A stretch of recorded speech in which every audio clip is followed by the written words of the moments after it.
Hello and thanks for watching Proactive New York. Todos Medical has just released second quarter results. Also announced today that Amazon has accepted Tollovid onto its platform. Joining me with more is CEO Gerald Commission. Gerald, good to speak with you today. Oh, thank you for having me.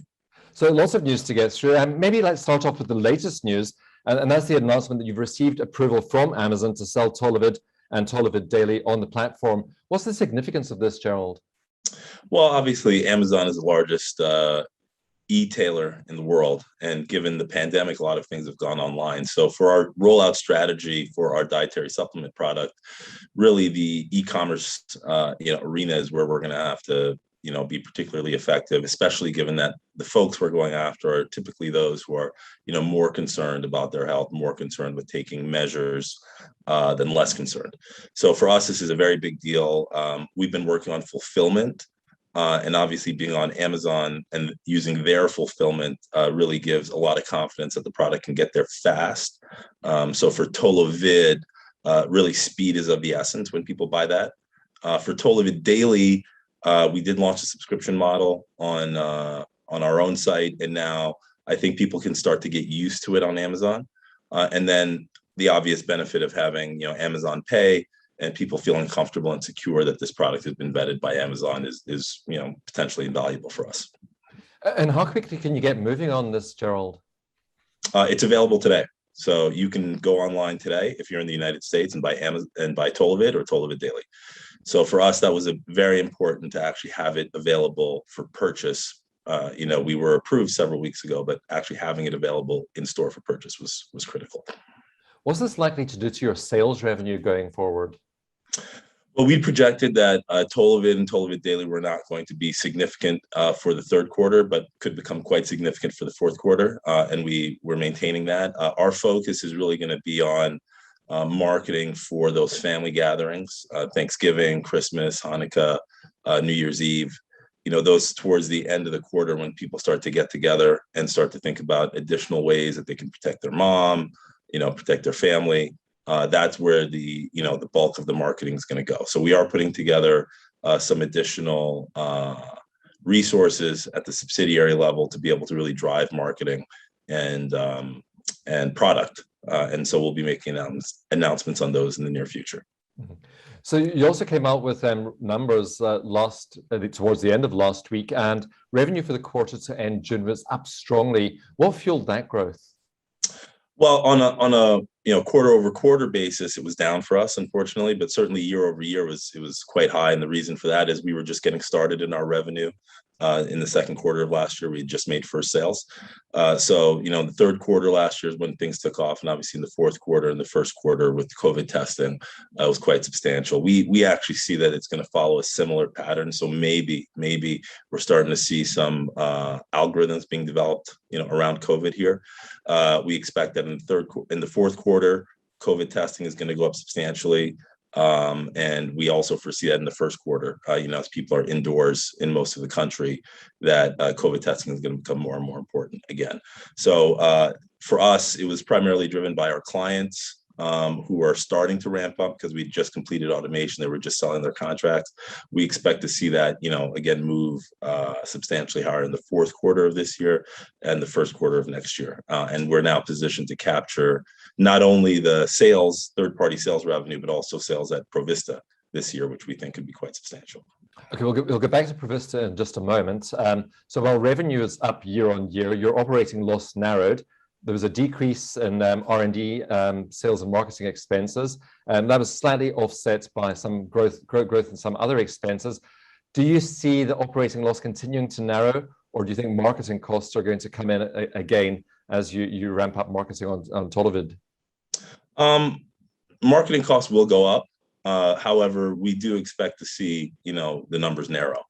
Because we've done, quite a substantial amount of work in terms of improving the financial condition of the company. So we do expect revenues will start to trend higher as we go towards the end of the year and into next year.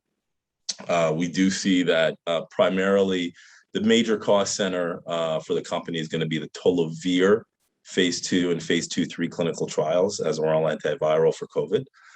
So our strategy to address that so that we can meet our NASDAQ listing standards was to raise capital into a subsidiary for that, so that we would not have the burden of raising that capital at the parent level. And we are executing on that strategy. So, we forecast that between our testing revenue and our IP around diagnostics, that we should be, cash flow positive going forward.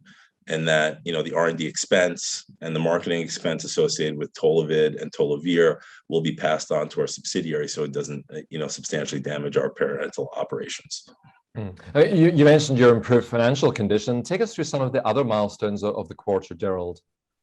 So in the quarter, we were able to get a new dosing regimen, 5-day dosing regimen for Tollovid. And this is really what allowed us to drive the price up to $199 a bottle, because, we do see substantial immune support with that 5-day dosing regimen.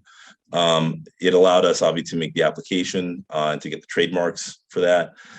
We were able to start our phase 2 clinical trial in hospitalized COVID-19 patients and begin preparing for the phase 2-3 pivotal studies.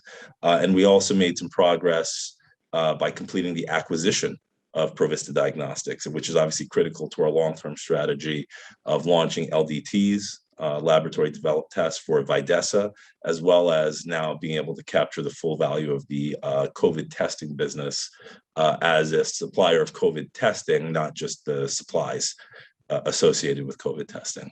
And then finally, we did make some progress with our TBIA platform, which is our major long-term driver that could rival Grail. We will continue to make some progress there, because we're going to be piggybacking the development of the TBIA onto the launch of Videssa.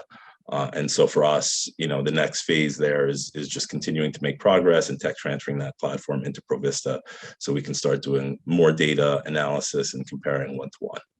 And of course, Provista has expanded your asset base significantly. What progress have you made with Provista since acquisition? Well, we've put in a whole new test menu. So, as we mentioned earlier in the year, we've now launched CPAS, which is a neutralizing antibody test. We have a panel for upper respiratory tract infection. We have variant testing for COVID testing. We've also made some significant progress with some ultra high quality antigen testing that we'll be making announcements on very shortly to complement the lab testing, so we can have a 1-2 punch, especially for schools. And now going forward, we're really focused on institutional contracts for Provista around COVID testing.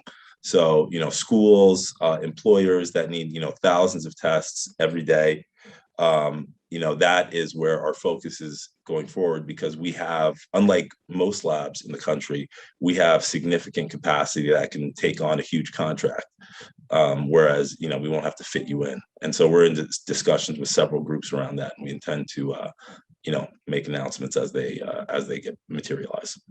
Gerald, your priorities for the current quarter, what should investors be watching out for? Well, several priorities. One, for the primary business at Todos, it's Provista. We're very focused on sales and marketing for Provista, because that's where we see significant revenue growth. With that said, our pre-existing lab testing clients are continuing to ramp up substantially as well. And so, the beautiful thing about Provista is, it's a local Atlanta lab. So we intend to primarily service that area in the Southeast out of there, although we can service other areas. The same comes true with our other labs, the New York area, New York, New Jersey area. That's another area where there's a significant amount of COVID testing and not enough labs to really handle all the capacity. So that is another area we expect to see growth. And obviously Tollovid, now that it's on Amazon, we will be focused on the subscription model that we have available for Tollovid Daily, and really just driving awareness of 3CL protease inhibitors and the Tollovid product, while we make progress in our pharmaceutical area with Tollovid. So we expect to read out on our phase 2 clinical trial in Israel. We are working on several strategies to accelerate the timeline to application, and both in the hospitalized and the non-hospitalized setting for Tollovid. So we've got a lot going on at Todos, but it starts with sales. And then, getting the financing separately for Tollovid and Tollovid, so we can really drive those programs without hurting the financials of the parent.